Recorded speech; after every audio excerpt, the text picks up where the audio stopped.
أعوذ بالله من الشيطان الرجيم بسم الله الرحمن الرحيم الحمد لله رب العالمين والعاقبة للمتقين ولا عدوان إلا على الظالمين والصلاة والسلام على رسولنا محمد وعلى آله وصحبه أجمعين رب اشرح لي صدري ويسر لي أمري واحلل عقدة من لساني يفقه قولي وأفوض أمري إلى الله إن الله بصير بالعباد Amma ba'd fe ya ibadallah.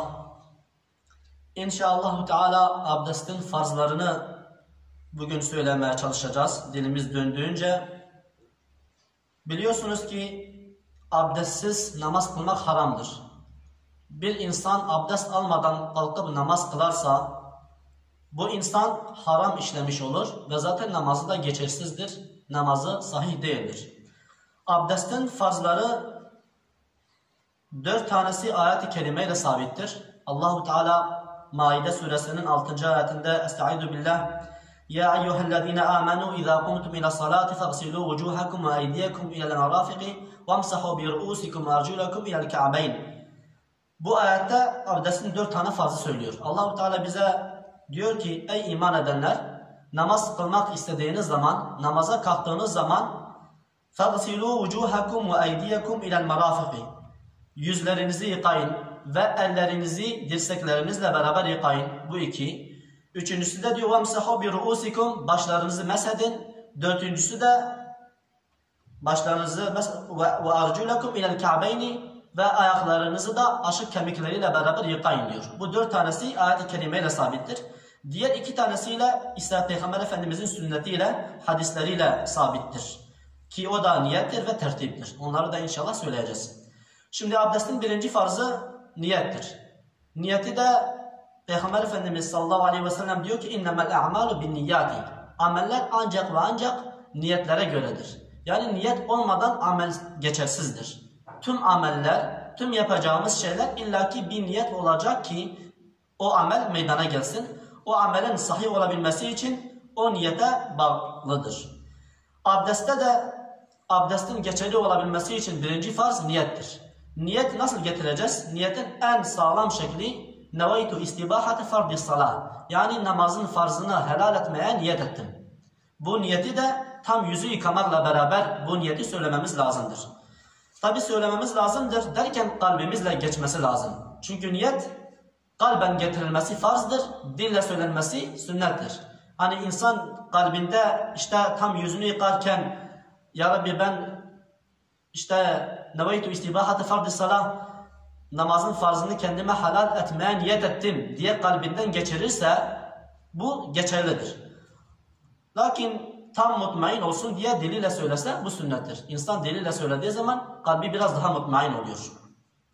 Dedik niyette en sağlam niyet nevaitu istibahati fardis salah. Yani namazın farzını kendime helal etmeye niyet ettim. Bu niyet hem abdeste geçerlidir, hem bayanların özel hallerinde gusül aldıkları zaman, boy abdesti aldıkları zaman bu niyet geçerlidir.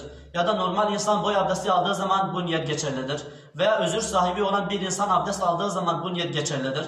Veya teyemmümle abdest alan bir insan için de bu niyet geçerlidir. En sağlam niyet budur. Yani namazın farzını kendime helal etmeye niyet ettim. Budur.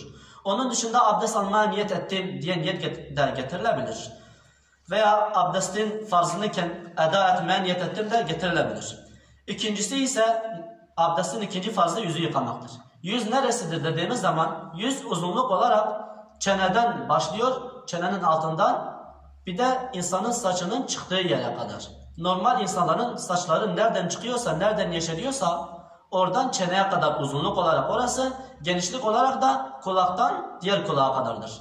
Tabi yüzdeki tüm kılların yıkanması farzdır. İsterse bıyık olsun, isterse kaşlar olsun, tüm kılların yıkanması farzdır. Sadece sakalı gür olan bir insan, tabi gür olması da kaidesi var, şartı var. Bir insanla muhatap olduğumuz zaman, bir insanla konuştuğumuz zaman karşıdaki onun cildi gözükmüyorsa o şekilde sakalı gürdür demektir.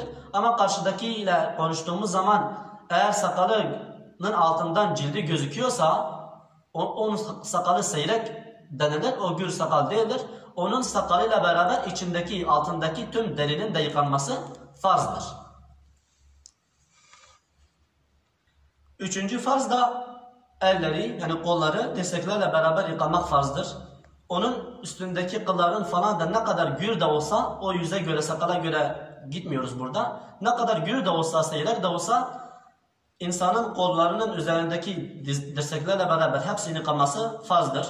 Dördüncüsü de başın bir kısmını meshetmek de farzdır. Yani normal elimizi ıslatacağız ve başımızdan en az bir kıl mesh edeceğiz. Tabii ki bunu da mesh edeceğimiz saçımızın da başın sınırından uzamış olmaması lazım. Nasıl yani? Yani benim saçım çok uzundur. Benim omuzlarıma kadar uzundur. Ben kalksam elimi ıslatıp o omuzumdaki saçımı mesh edersem bu mesh geçerli değildir. Benim abdestim olmuyor. Abdest olmadığı zaman da namaz da olmuyor. Onun için meshin geçerli olabilmesi için başın sınırındaki olan bazı kılların veya kıl olmasına farz değildir. İnsanın işte o deriyi mesh etmesi lazımdır. Bu dördüncüsüdür. Beşincisi de ayakları aşı kemikleriyle beraber yıkamak farzdır. Özellikle kış günlerinde topuklara dikkat etmek lazımdır. Oradaki çatlaklara falan dikkat etmemiz lazımdır. Buna binaen Peygamber Efendimiz sallallahu aleyhi ve sellem bir hadis-i şeriflerinde وَيْلٌ لِلْاَعْقَابِ مِنَ النَّارِ diyor. Yani o insanlar ki topuklarını yıkamadıkları için, topuklarını mükemmel bir şekilde yıkamadıkları için abdestleri de olmuyor. Ondan dolayı topukları ateşten olan insanlara veil olsun. Topukları yıkamadıkları için topukları ateşten bir nevi oluyor. Topukları ateşten olan insanlara veil olsun diyor. Peygamber Efendimiz bu hadis söylüyor. Topukların özellikle yıkarken dikkat etmesi gereken yer olduğu için bunu söylüyor. Altıncısı da bu sıralama göre yapmak zaten farzdır. Bu sıralama yani niyeti getirdiğimiz zaman yüzle beraber getireceğiz. Diyelim yüzümüzü yıkamadan önce niyet getirsek bu geçerli değildir, sahih değildir. Yüzümüzle beraber niyet getirmek farzdır. Bir de yüzün yıkanması farzdır bu iki. Üçüncüsü elleri yıkamak farzdır. Elleri tabii ki dirseklerle beraber yıkamak farzdır. Dördüncüsü başın bir kısmını meshetmek. Beşincisi de ayakları aşı kemikleriyle beraber yıkamak. Bu şekilde tertip de farzdır. Dedik bunun şeyi de Peygamber Efendimiz sallallahu aleyhi ve sellem hadiste diyor ki İbda'u bima beda'allahu bihi. Allah-u Teala'nın başladığıyla siz de başlayın diyor. Allah-u Teala ayet-i kerimede demişti ki فَغْسِلُوا وُجُوهَكُمْ وَاَيْدِيَكُمْ اِلَى الْمَرَافِقِ وَامْسَحُوا بِرُؤُسِكُمْ وَاَرْجُلَكُمْ اِلَى الْكَعْبَيْنِ. Yani abdestin bu dört farzını söylüyor. İşte yüzü ve elleri ve başını meshetmek ve ayakları yıkamak. Bunu sırayla söylüyor. Sırayla söylediği için İmam-ı Şafii de bu hadisten delil getiriyor. Peygamber Efendimiz'in bu hadisinden delil getiriyor. Onun için de tertip de farzdır. Bir de zaten niyet de farzdır. Hadiste de innemel amalu bin niyeti. Peygamber Efendimiz demişti ki amel ancak ve ancak niyetlerle sabittir. Niyetlerle oluyor. Niyet olmadan amel geçerli değildir demişti. Bu tabii ki 6 tane farz İmam-ı Şafii'ye göreydi. İmam-ı Hanifi'ye göre abdestin farzları 4 tanedir. İmam-ı Hanifi'ye göre niyet ile tertip yoktur. O da başka içtihatları vardır. Konu uzamasın diye onları söylemeyeceğiz.